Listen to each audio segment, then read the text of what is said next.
Assalamualaikum warahmatullahi wabarakatuh. Perkenalkan, nama saya Wilatul Lazmi dari Prodi Sarjana Terapan Keperawatan dan Pendidikan Profesi Nurse, kelas STR 1A.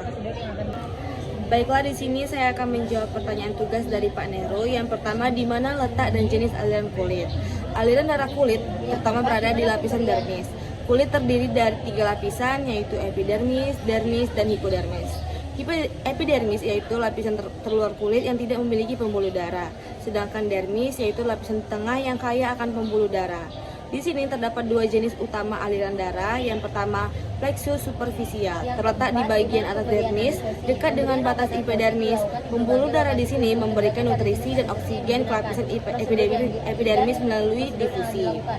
Plexus dalam, terletak lebih dalam di dermis, dekat dengan batas hipodermis. Ini memberikan suplai darah ke struktur yang lebih dalam, termasuk kelenjar keringat, folikel rambut, dan kelenjar subaceus. Hipodermis subcutis, yaitu lapisan terdalam yang terdiri dari jaringan lemak dan jaringan ikat. Pembuluh darah di sini membantu dalam termoregulasi dan penyimpanan energi. Jenis aliran darah di kulit mencakup arteriol, yaitu pembuluh kecil yang membawa darah kaya oksigen dari arteri ke jaringan kulit. Yang kedua, kapiler, pembuluh darah sangat kecil di mana pertukaran oksigen, nutrisi, dan limbah terjadi antara darah dan jaringan. Yang ketiga, venula, pembuluh darah yang membawa darah yang telah terdeoksigenasi dari kapiler kembali ke vena untuk dikembalikan ke jantung. Aliran darah ini penting untuk fungsi kulit, termasuk regulasi suhu, penyembuhan luka, dan memberikan nutrisi ke sel-sel kulit. Soal nomor 2 yaitu kenapa terjadi alergi. Alergi terjadi ketika sistem kekebalan tubuh bereaksi berlebihan terhadap zat yang biasanya tidak berbahaya bagi kebanyakan orang. Zat ini disebut alergen. Contoh alergen termasuk serbuk sari, debu, makanan, gigitan serangga, atau obat-obatan. Berikut ini adalah proses dasar terjadinya alergi. Yang pertama, paparan awal. Ketika seseorang pertama kali terpapar alergen, tubuh memproduksi antibodi IgA yang khusus untuk alergen tersebut. Yang kedua, sensititasi.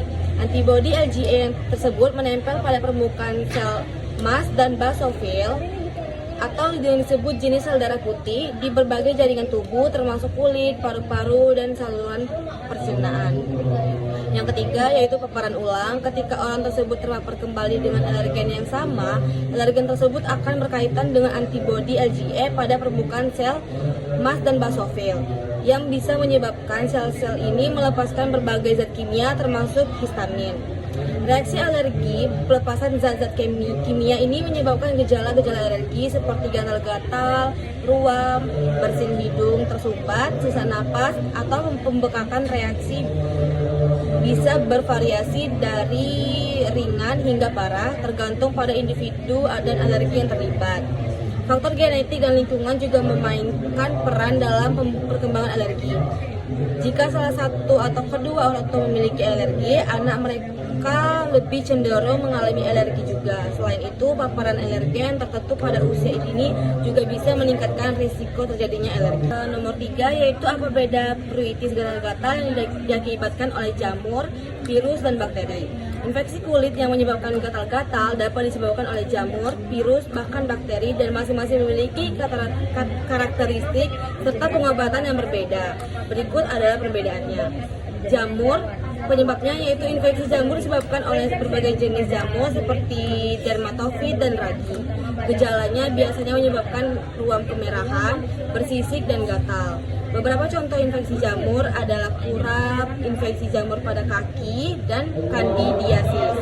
Pengobatan biasanya menggunakan obat anti jamur, topikal atau oral. Yang kedua, virus. Penyebab virus yaitu infeksi virus disebabkan oleh berbagai jenis virus seperti herpes simplex atau virus varicella zoster. Dapat menyebabkan lekuk berisi cairan, ruam, kemerahan, dan gatal. Contoh infeksi virus adalah herpes zoster dan cacar air. Pengobatan ini biasanya menggunakan antivirus dan terapi suportif. Yang ketiga yaitu bakteri.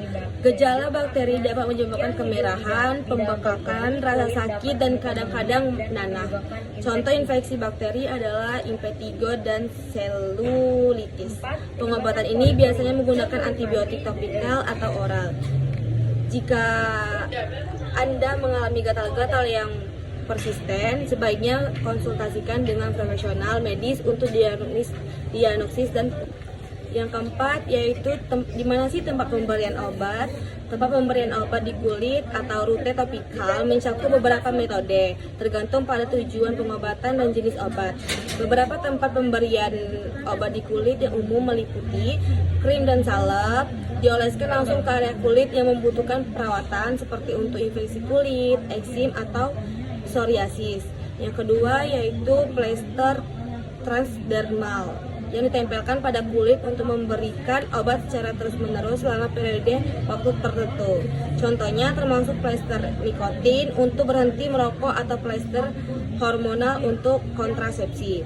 Yang ketiga yaitu gel atau lotion, digunakan untuk kondisi kulit tertentu seperti jerawat atau rosacea serta untuk perawatan nyeri otot dan sendi. Keempat yaitu semprotan atau aerosol, diterapkan pada kulit untuk berbagai tujuan termasuk pengobatan luka atau kondisi kulit tertentu. Soal yang nomor 5 yaitu kenapa bisa terjadi jerawat. Jerawat terjadi karena beberapa faktor yang berkontribusi terhadap penyumbalan pori-pori kulit dan peradangan. Beberapa penyebab utama jerawat meliputi produksi sabun berlebih, kelenjar subaceus di kulit menghasilkan minyak yang berfungsi untuk melumasi kulit. Produksi sebum yang berlebihan dapat menyumbat pori-pori dan menyebabkan jerawat. Yang kedua, penumpukan sel kulit mati. Sel-sel kulit mati yang tidak terangkat dengan baik dapat menyumbat pori-pori bersama dengan sebum. Yang ketiga yaitu bakteri. Bakteri yang disebut Propionibacterium acnes dapat berkembang baik dalam pori-pori yang tersumbat, menyebabkan peradangan dan infeksi. Perubahan hormonal. Fluktuasi hormon terutama selama masa pubertas, menstruasi, kehamilan, atau penggunaan kontrasepsi hormonal dapat memicu produksi sebum yang berlebihan. Yang selanjutnya yaitu faktor genetik. Riwayat keluarga dengan masalah jerawat dapat meningkatkan resiko seseorang untuk mengalaminya.